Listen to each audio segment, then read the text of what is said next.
Bueno, esta es la cátedra de Anatomía Sistemática de la carrera de Medicina perteneciente a la Facultad de Ciencias Médicas de la Universidad Laica Loyola Alfaro de Manabí. Yo soy Yesenia García y hoy les voy a hablar sobre la arteria radial y la arteria cubital, ambas ramas de bifurcación de la arteria braquial. Bueno, primero tenemos a la arteria radial.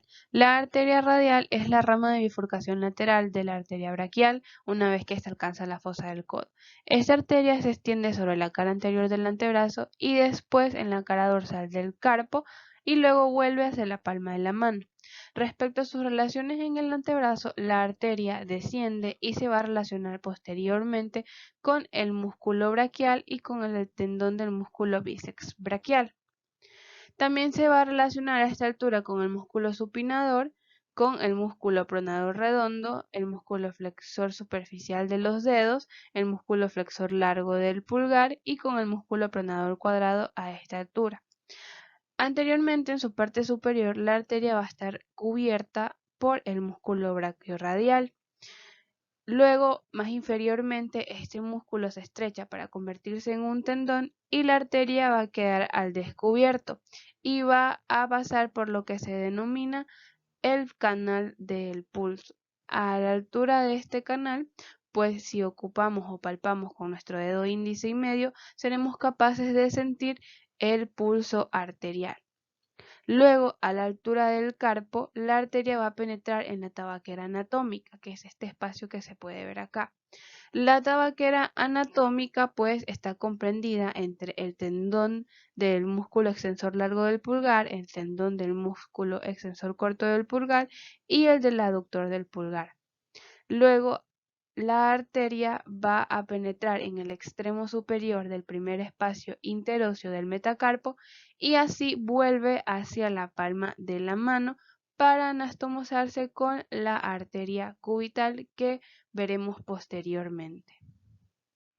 Ahora tenemos las ramas colaterales de la arteria radial. La arteria radial va a tener 6 ramas colaterales. La primera va a ser la arteria recurrente radial, que es esta que vemos aquí. Esta se origina de la arteria casi al origen de la arteria misma. Esta va a ascender por el surco bicipital lateral, que está comprendido entre el músculo braquiorradial, el músculo primer radial, el bíceps, el tendón del bíceps braquial y el músculo braquial. Como les mencioné, pues esta asciende por el surco bicipital lateral y se va a terminar anastomosando con la rama anterior de la arteria braquial profunda, como se puede ver en esta imagen acá. Luego tenemos a la rama palmar del carpo. La rama palmar del carpo se origina de la arteria a la altura del borde inferior del músculo pronador cuadrado, que es este que vemos aquí. Se dirige medialmente y se va a terminar anastomosando con una rama análoga de la arteria cubital. Luego tenemos a la arteria palmar superficial, que es esta que se puede apreciar acá. Esta se origina del tronco de la arteria en sí cuando ésta se dirige lateralmente para bordear la articulación radiocarpiana.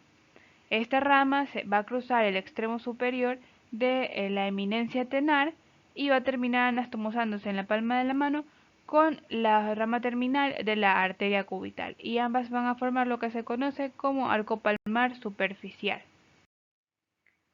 Luego tenemos a la arteria principal del pulgar. Esta arteria se origina de la arteria misma debajo de los tendones que componen la tabaquera anatómica. Discurre por la cara dorsal del primer metacarpo y se termina convirtiendo en la arteria dorsal digital lateral del dedo pulgar. Luego tenemos a la arteria dorsal del carpo, que es esta que se ve acá. Esta se origina de la arteria en sí en la tabaquera anatómica. Se dirige medialmente y se termina anastomosando con una rama análoga de la arteria cubital, y entre ambas van a formar lo que se conoce como la red dorsal del carpo. La red dorsal del carpo va a proporcionar ramas ascendentes y ramas descendentes. Las ascendentes van a ser articulares y van a estar destinadas para las articulaciones de los huesos, mientras que las descendentes van a constituir las ramas metacarpianas dorsal del segundo, tercer y cuarto espacio interóseo. Luego tenemos a la última rama colateral de la arteria radial, que es la arteria metacarpiana dorsal del primer espacio interóseo. Esta se va a originar de la arteria en el punto en el que ésta atraviesa el primer músculo interóseo y se va a terminar dividiendo en dos ramas que van a ser la arteria digital dorsal medial del dedo pulgar y la arteria digital dorsal lateral del dedo índice. Ahora tenemos a la arteria cubital. La arteria cubital es la rama de bifurcación medial de la arteria braquial una vez que está alcanzado la fosa del codo. Esta arteria es mucho más voluminosa que la arteria radial y se extiende por tanto desde la fosa del codo hasta la palma de la mano, donde termina formando junto con la arteria radial el arco palmar superficial. Respecto a sus relaciones en el antebrazo, en su tercio superior la arteria discurre profunda al músculo pronador redondo, pues que en esta imagen no se puede ver, y el arco del músculo flexor superficial de los dedos, que aquí se encuentra cortado para que podamos apreciar el recorrido de la arteria.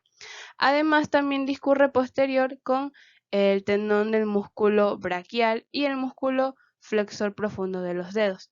Tenemos que mencionar también que el nervio mediano cruza la cara anterior de la arteria, muy cerca del arco del músculo flexor superficial de los dedos.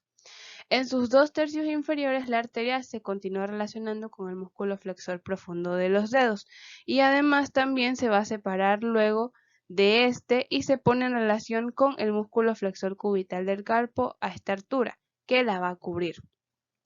Luego, más inferiormente, el músculo se estrecha para convertirse en un tendón, igual que sucedía con el músculo brachiorradial, y la arteria va a quedar al descubierto y va a discurrir lateral al tendón de este músculo. A la altura del carpo, la arteria pasa lateralmente al hueso pisiforme sobre el retináculo de los músculos flexores y va a estar cubierta por una expansión del tendón del músculo flexor cubital del carpo que mencionamos que discurría medial a él. Entonces la arteria a esta altura va a quedar comprendida en un conducto osteofibroso que es distinto al conducto carpiano y se denomina canal de Guyon. Entonces este conducto va a estar formado por el hueso pisiforme medialmente, por el retináculo de los músculos flexores posteriormente, por la expansión del músculo flexor cubital del carpo y las fibras del músculo extensor anteriormente. Cabe recalcar que durante todo este recorrido, la arteria, claro, el recorrido del canal de Guyon, la arteria va a estar acompañada del nervio cubital. Luego tenemos a sus ramas colaterales.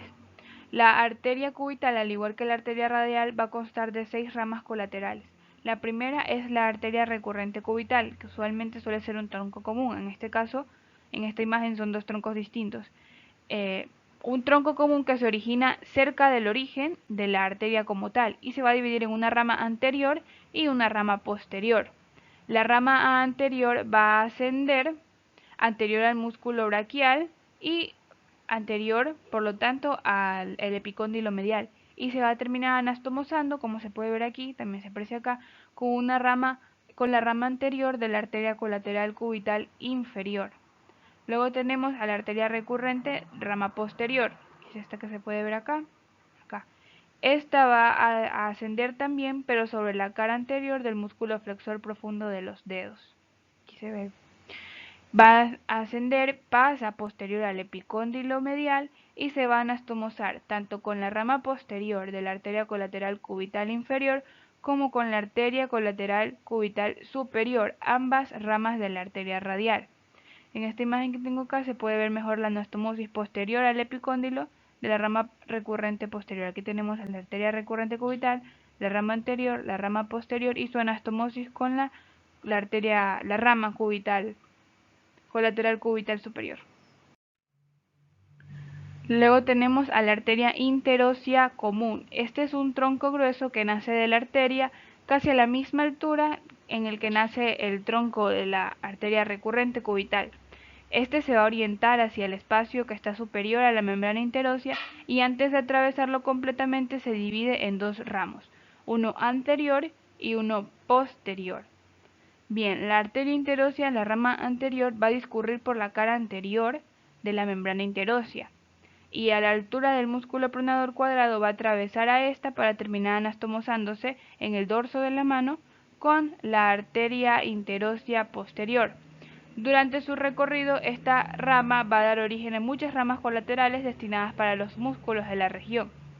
Especialmente hay una rama, que es la rama mediana o la arteria satélite del nervio mediano, la cual va a acompañar al nervio mediano por todo su recorrido hasta el carpo. Luego tenemos a la arteria interósea posterior. Esta discurre por la cara posterior de la membrana interósea y va a dar muchas ramas colaterales que van a perforar en los dos planos musculares de la región posterior del antebrazo. Como ya mencioné, en su parte inferior, la membrana interósea se va a anastomosar con la arteria interósea anterior, como se puede ver aquí. Y ambas van a terminar anastomosándose con la red dorsal del carpo que ya mencioné antes.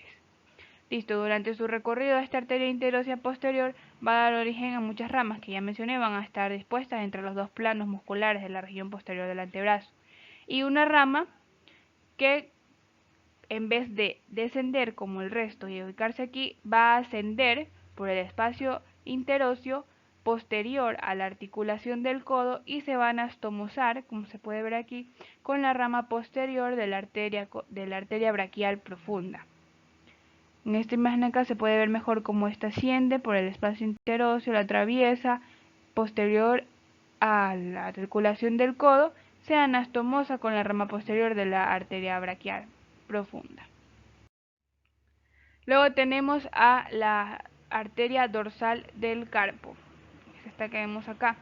La arteria dorsal del carpo se origina de la arteria a la altura de la cabeza del cúbito. Esta se va a dirigir lateralmente y se va a anastomosar con la rama análoga de la arteria radial para formar la red dorsal del carpo que ya mencioné anteriormente. Luego tenemos a la rama palmar del carpo. Esta se origina cerca del borde inferior del músculo pronador cuadrado, que es este que vemos aquí. Se dirige lateralmente en este caso y se anastomosa con la rama análoga de la arteria radial. Luego tenemos a la arteria palmar profunda, que es esta que ve aquí. Esta se origina de la arteria en el canal de Guyon. Se dirige debajo de ella, lateral y anteriormente, y se va a terminar anastomosando, como se puede ver aquí, con la rama terminal de la arteria radial, para formar el arco palmar profundo. Luego tenemos a la rama anastomótica con el arco palmar profundo.